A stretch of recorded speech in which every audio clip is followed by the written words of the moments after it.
2026 சட்டமன்ற தேர்தலில் கடந்த 23ஆம் தேதி பதிவான வாக்குகள் இன்று எண்ணப்படுகின்றன. சரியாக 8 மணிக்கு எண்ணப்படுகின்றன. அதற்கான இறுதிக்கட்ட ஏற்பாடுகளை தேர்தல் ஆணையம் செய்திருக்கிறது. தாம்பரத்திலிருந்து இணைகிறார் நமது செய்தியாளர் அப்துல் காதர். அப்துல் காதர், குறிப்பாக தாம்பரத்தில் எங்கு அமைக்கப்பட்டிருக்கின்றது வாக்கு எண்ணும் மையம்? அந்த மையத்தில் எந்தெந்த தொகுதிகளின் வாக்குகள் எண்ணப்படவிருக்கின்றன? என்ன மாதிரியான ஏற்பாடுகள் செய்யப்பட்டிருக்கின்றன? சொல்லுங்க மோகன். செங்கல்பட்டு மாவட்டத்துக்கு உட்பட்ட தாம்பரம் கோயம்பேட்டை MIT கல்லூரியில் தான் இந்த வாக்கு எண்ணும் மையமானது அமைந்துள்ளது. இந்த MIT கல்லூரியில் 3 சட்டமன்ற தொகுதிக்கான வாக்குகள் எண்ணப்பட்டு வருகிறது. குறிப்பாக தமிழ்நாட்டிலே மிகப்பெரிய தொகுதியான சோழிங்கநல்லூர் சட்டமன்ற தொகுதி, அதே போல பல்லாவரம், தாம்பரம் ஆகிய 3 சட்டமன்ற தொகுதிக்கான வாக்கு எண்ணிக்கை இன்று காலை 8 மணிக்கு தொடங்கி இருக்கிறது.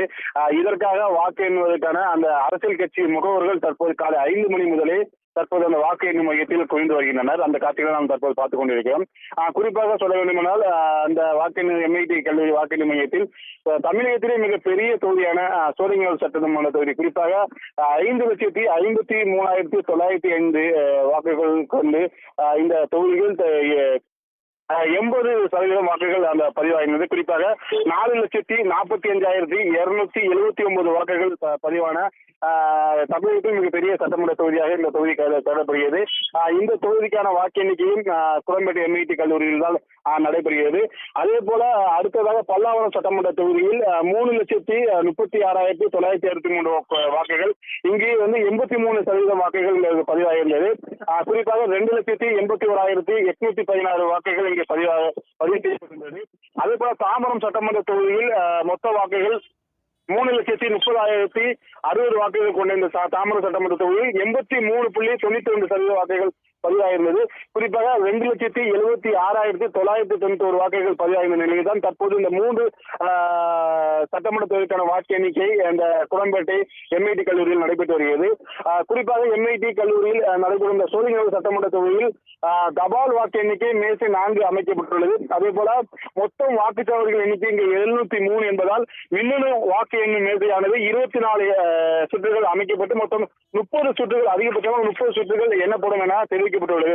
அதே போல பல்லாவரம் சட்டமன்ற தொகுதியை பொறுத்தவரை 4 தபால் வாக்கு எண்ணிக்கை மேசையும் அமைக்கப்பட்டுள்ளது.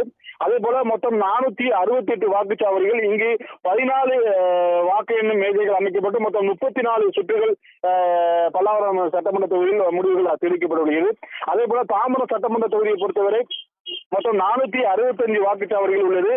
இவற்றில் தபால் வாக்கு எண்ணிக்கை 5 மேசைகள் அமைக்கப்பட்டுள்ளது. அதை மின்னணு வாக்கு எண்ணும் மேசையானது 14 அமைக்கப்பட்டு மொத்தம் 34 சுற்றுகள் முடிவுகள் வெளியிடப்படுகிறது.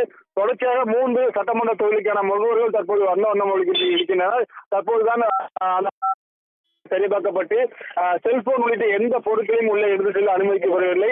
ID கார்டு, அடையாள அட்டை, தேர்தல் ஆணையத்தால் வழங்கப்பட்ட அடையாள அட்டையை காமித்து அதை ஸ்கேன் செய்த பிறகு மட்டுமே அந்த முகவர்கள் தற்போது உள்ளே அனுமதிக்கப்படுகின்றனர். குறிப்பாக 1000கணக்கான போலீசாரும் தற்போது அந்த பாதுகாப்பு பணியில் ஈடுபட்டு வருகின்றனர். மோகன்,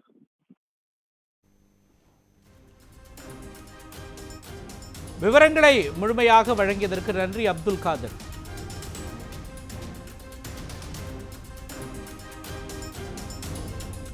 தமிழ்நாடு முழுவதும் 75,064 வாக்குச்சாவடி மையங்களில் பெறப்பட்ட வாக்குகள் தற்பொழுது 62 வாக்கு எண்ணும் மையங்களில் எண்ணப்படவிருக்கின்றன.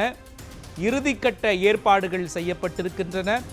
பலத்த கட்டுப்பாடுகள் விதிக்கப்பட்டு 1,00,000 போலீசார் பாதுகாப்பு பணியில் வாக்கு எண்ணும் மையங்களில் ஈடுபட்டிருக்கிறார்கள்.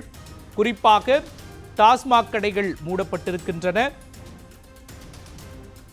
பலத்த எதிர்பார்ப்புகளுக்கு மத்தியில் இந்த 2026 சட்டமன்ற தேர்தலில் பதிவான வாக்குகள் இன்று எண்ணப்படுகின்றன.